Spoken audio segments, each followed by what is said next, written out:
Un hombre poderoso miró a mi esposa a los ojos en una cena profesional y sugirió, en voz alta y delante de todos, que una mujer como ella estaba desperdiciada con un hombre como yo. Ella no se enfadó. No alzó la voz. Lo que hizo en su lugar dejó a toda la mesa completamente sin palabras y acabó para siempre con la oportunidad de ese hombre en esa sala. Pero déjenme empezar por el principio. Porque el principio importa. Casi no fui. Casi me quedo en casa esa noche, alegando un dolor de cabeza u otra excusa que habría sido a media cierta y totalmente cobarde. Pero Priya llevaba semanas hablando de esa cena y yo sabía lo importante que era para ella.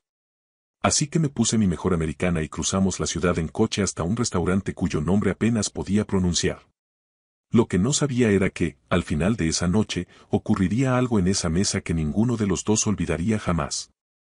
Déjenme hablarles primero de mi esposa. Priya llegó a este país a los 9 años con 2 maletas y una madre que hablaba 4 palabras de inglés. A los 14, ya traducía documentos legales para el propietario del piso.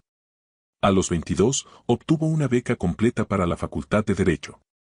A los 28, se convirtió en la socia más joven en la historia de su firma. Ella no habla de nada de esto. Si le preguntas cómo llegó hasta donde está, se encoge de hombros y dice que simplemente siguió presentándose. Discreta con sus logros. Firme con sus principios. También es, y lo digo como un hombre que ha pasado 6 años viéndola entrar en salas, absolutamente impresionante. No en el sentido convencional. Es la forma en que se comporta. Como si ya hubiera decidido que pertenece a cualquier lugar en el que esté y solo estuviera esperando a que la sala se ponga a su altura. Esa cualidad, esa serena seguridad inquebrantable, fue exactamente lo que alguien en esa cena decidió poner a prueba. Debería contarles algo sobre mí también, porque es importante para lo que ocurrió. Soy profesor de historia en un instituto. Salario modesto. Cuando Priya y yo empezamos a salir, más de una persona la apartó discretamente y le preguntó si estaba segura. Una abogada de su nivel, decían con cuidado, eligiendo a un profesor. Ella me contó esas conversaciones sin inmutarse. Luego me tomó de la mano y dijo, no quiero a alguien que esté a la altura de mi currículum. Quiero a alguien que esté a la altura de mi alma. Desde entonces he intentado estar a la altura de eso. Pero aquella noche, un desconocido decidió que mi profesión era un chiste. Y lo diría delante de toda la mesa. Lo que no anticipó fue lo que ocurriría después. La cena era la audición final para un importante acuerdo de correpresentación en el que Priya llevaba meses trabajando. Todo por lo que había luchado se reducía a esa única velada. El restaurante era de esos lugares donde las porciones son diminutas y la cuenta es enorme. 12 personas. Una mesa larga y privada. Priya y yo cerca del centro. Elliot Hargrove, el socio principal anfitrión, en la cabecera. Durante la primera hora, todo estuvo perfectamente bien. No tenía absolutamente ninguna idea de lo que estaba por venir. Entonces se abrió la puerta. Llegó tarde, algo que claramente consideraba una entrada triunfal y no un defecto. Marcus. Socio de una tercera firma, invitado como posible incorporación al acuerdo. Principios de los 40. Ese tipo de bronceado que solo se consigue con vacaciones planificadas al detalle. Repartió apretones de mano alrededor de la mesa como un político, seguro, ensayado y apenas un poco más ruidoso de lo apropiado para el ambiente. Cuando llegó a Priya, sostuvo su mano un instante de más. Priya Sharma, dijo, leyendo la tarjeta con su nombre. Marcus me miró, asintió brevemente, esa clase de gesto que reconoce tu existencia mientras deja claro que no le concede importancia, y volvió de inmediato su atención a Priya. ¿A qué te dedicas?, me preguntó, casi como un añadido de última hora. Soy profesor de historia en secundaria, respondí. Algo cruzó por su rostro. No era exactamente desprecio. Más bien la leve sorpresa de alguien que acaba de encontrar un libro de biblioteca en una vitrina de subastas de Christie's. Qué noble, dijo. Y siguió adelante. Sentí que algo se movía dentro de mí. No era ira. Todavía no. Solo la silenciosa certeza de que aquel hombre ya había decidido quién era yo y cuánto valía. Lo que no sabía era que no había terminado. Durante los siguientes 40 minutos, Marcus dominó la mesa. Historias largas en las que siempre era el protagonista. Interrupciones tan fluidas que tardabas un instante en darte cuenta de que te había cortado. Preguntas dirigidas a Priya no porque le interesaran las respuestas, sino porque quería un pretexto para seguir mirándola. Luego, en algún punto entre el plato principal y el postre, cometió su primer error de verdad. Se volvió hacia mí con la sonrisa pausada de quien toma un objeto para utilizarlo. Profesor de historia, dijo, lo bastante alto para que toda la mesa lo oyera. ¿En qué época te especializas? Las conversaciones a nuestro alrededor se apagaron. La gente percibió algo antes de poder ponerle nombre. Comprendí que aquello no era charla trivial. Principalmente historia moderna de Estados Unidos, respondí. Pero me fascina la caída de los imperios. Hay patrones que se repiten de formas muy interesantes. Marcus soltó una risa breve. Debe de ser curioso en casa. ¿De qué hablan un abogado y un profesor de historia? De todo, respondí con sencillez. Se me quedó mirando, esperando que ampliara la respuesta. El derecho de familia parece un ámbito complicado para alguien como tú, dijo. Talentosa. Ambiciosa. Podrías haber ido a cualquier sitio. El derecho de familia es donde puedo hacer el trabajo más significativo, respondió ella. Eso es lo que me importa. Claro, replicó Marcus, agitando la mano con desdén. Aunque imagino que no es fácil mantener esa pasión. Sobre todo para alguien que, evidentemente, se guía por el corazón. La expresión de Priya cambió. Apenas. La paciencia empezando a desgastarse en los bordes. Me guío por ambos, dijo. Por eso soy eficaz. Él se recostó en la silla con la sonrisa de quien cree haber ganado algo. La mesa había quedado casi en completo silencio. Todos sentían que algo estaba a punto de estallar. Nadie imaginaba hasta qué punto. Entonces sonó el teléfono de Elliot. Se disculpó y se dirigió hacia el pasillo. Y en el momento en que desapareció tras la puerta, algo en Marcus cambió de forma visible. Como una máscara sostenida apenas con demasiada tensión que, por fin, se afloja y deja ver lo que hay debajo. Recorrió la mesa con la mirada, despacio. Luego miró directamente a Priya. Y lo que dijo a continuación me heló la sangre.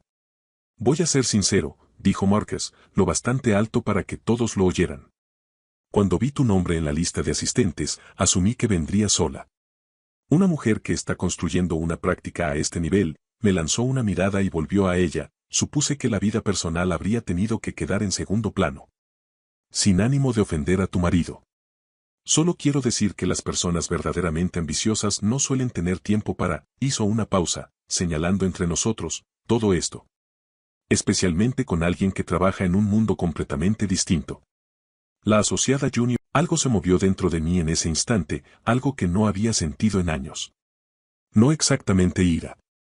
Algo más preciso. La sensación de un hombre que ha permanecido en silencio frente a 100 versiones de ese mismo comentario en 100 salas distintas y siempre lo ha dejado pasar. Porque Priya no necesitaba que la defendieran. Porque yo tenía la suficiente seguridad como para no morder el anzuelo.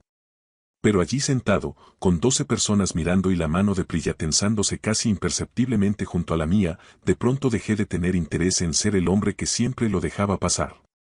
Abrí la boca. Y Priya me tocó el brazo. Solo 2 dedos. Solo un segundo.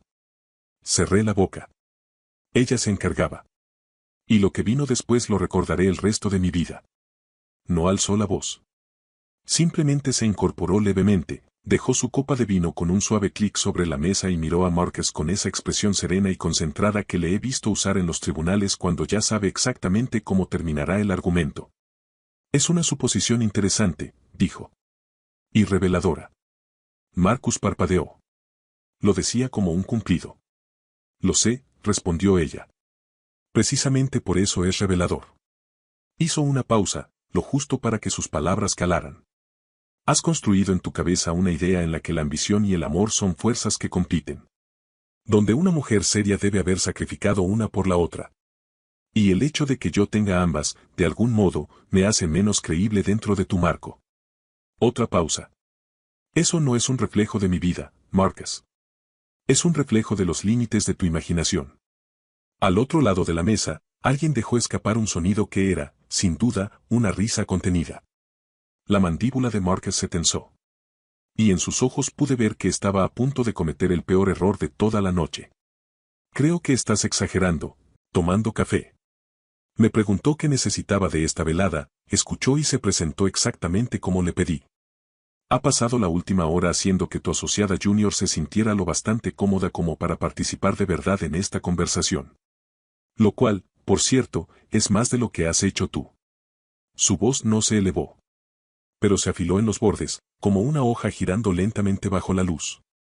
El hombre al que has descartado por vivir en un mundo completamente distinto ha dedicado toda su carrera a enseñar a los jóvenes cómo funciona el poder, cómo caen los imperios y cómo la historia recuerda a quienes creyeron ser intocables. Lo miró directamente.